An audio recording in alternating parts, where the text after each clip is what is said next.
Toute une semaine en lien avec la géopolitique, notamment à commencer avec les États-Unis, Donald Trump qui renomme son département de la défense, département de la guerre. On en parle avec Georges Mercier, analyste et doctorant en sciences politiques à Sciences Po Paris. Bonjour Georges. Bonjour Simon. Merci d'être là ce matin. Donc hier, il a officialisé tout ça, donc le département de la défense qui devient le département de la guerre. Il y a vraiment une symbolique là. Oui, il y a une symbolique. La question, c'est de savoir, est-ce qu'il y a plus qu'une symbolique? Donald Trump, lorsqu'il a justifié cette décision-là, il disait, vous savez, les États-Unis ont gagné la Première Guerre mondiale et la Seconde Guerre mondiale avec un département de la guerre. Depuis qu'on est devenu un département de la défense, on perd toutes les guerres.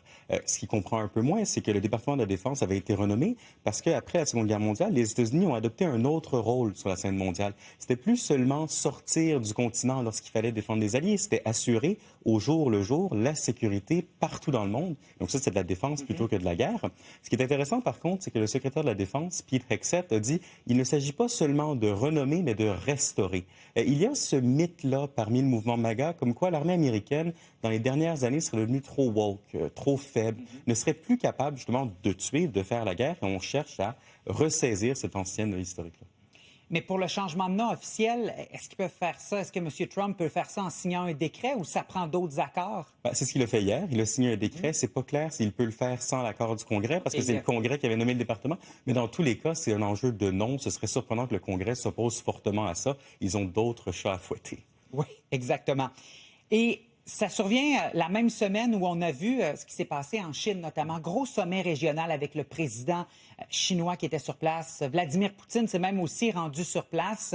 On a vu un défilé militaire aussi. Est-ce qu'on peut y voir un lien? Mais il y a certainement un lien de cause à effet. Puis ce qui est intéressant, c'est de comparer l'ampleur des deux annonces. Donc, du côté de la Chine, mercredi dernier, on fait un gigantesque défilé militaire. Et j'insiste sur le gigantesque. On rapporte que ça aurait coûté 2 milliards de dollars. Oh. C'était réglé au millimètre près. Et on se souvient que Donald Trump avait voulu un défilé militaire. Oui, on s'en souvient à Washington. Donc, le 14 on n'était pas à 2 milliards. Et qui n'avait pas été aussi efficace ni aussi bien réglé. Donc, la Chine envoie ce message-là de puissance, de force. Et quelques jours plus tard, Donald Trump se contente de renommer un département. Donc, entre un changement de nom et un défilé de cette ampleur-là, qui a montré d'ailleurs des armes de poing qui peuvent rivaliser avec celles des États-Unis, il y a un deux poids, deux mesures qui est assez intéressant et qui annonce peut-être la suite des choses.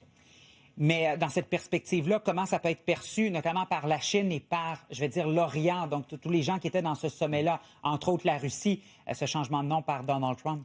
Il faut dire que les pays du reste du monde, les pays non occidentaux, n'ont pas vraiment été dupes du fait que les États-Unis, c'était une grande puissance qui était prête à faire la guerre.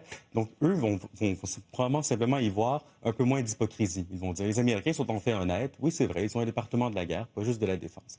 De l'autre côté, ça peut aussi être perçu comme un acte d'agression. Parce que je rappelle que le président disait, on veut pouvoir tuer plus facilement. On veut pouvoir être plus efficace, agir plus rapidement. Il a d'ailleurs mentionné les frappes iraniennes dont on avait parlé il y a quelques mois. Donc, peut-être ça va être vu comme un signe d'agression. Et si c'est vu comme ça, et qu'au même moment, la Chine fait preuve d'agression avec ses défilés militaires en montrant son armée, mais là, on a une conjecture qui est assez particulière, parce qu'on a deux grandes puissances qui fléchissent leurs muscles, qui veulent montrer, regardez, c'est moi le roi ici. Oui, exactement. Et tout ça a un lien, bien sûr, avec la guerre en Ukraine. On ne peut pas passer à côté. C'est ce qui marque, évidemment, un peu partout dans le monde, la géopolitique. On sait que M. Trump s'est impliqué beaucoup. Il y a à peu près un peu moins d'un mois, le sommet Trump-Poutine. Il y avait une rencontre des alliés européens à Washington avec le président ukrainien. Là, qu'est-ce qui se passe? Justement, c'est lié à ce sommet en Chine, à ce défilé militaire-là. Parce que qu'est-ce qu'on constate depuis le début de la guerre en Ukraine? Eh bien, il y a un rapprochement entre la Russie et la Chine. Cette semaine, ils ont notamment annoncé des nouveaux accords pour exporter du pétrole, donc de nouveaux investissements pétroliers. Donc, ces deux puissances-là se rapprochent. Pendant ce temps-là, nous, en Occident, on a beaucoup de misère à contraindre la Russie à la table des négociations. Et plus elle se rapproche de la Chine, moins elle a de raison, finalement, d'aller à la table de négociation, de mettre fin au conflit en Ukraine. Donc, ces deux éléments sont liés parce qu'on voit une reconfiguration des blocs mondiaux. Il y a 3 ans, on pensait que la Russie était très faible, qu'on pouvait la contraindre facilement. Là, ce dont on se rend compte, c'est que ce n'est pas du tout aussi simple que ça. Et on va changer un petit peu de sujet pour aller faire un petit tour en France, parce qu'évidemment, tu as étudié en France. Tu fais ton doctorat, d'ailleurs, à Sciences Po, en collaboration avec Sciences Po Paris. Là, la France, il y a une situation particulière. Lundi, le gouvernement qui risque de tomber, un autre gouvernement, on va dire ça.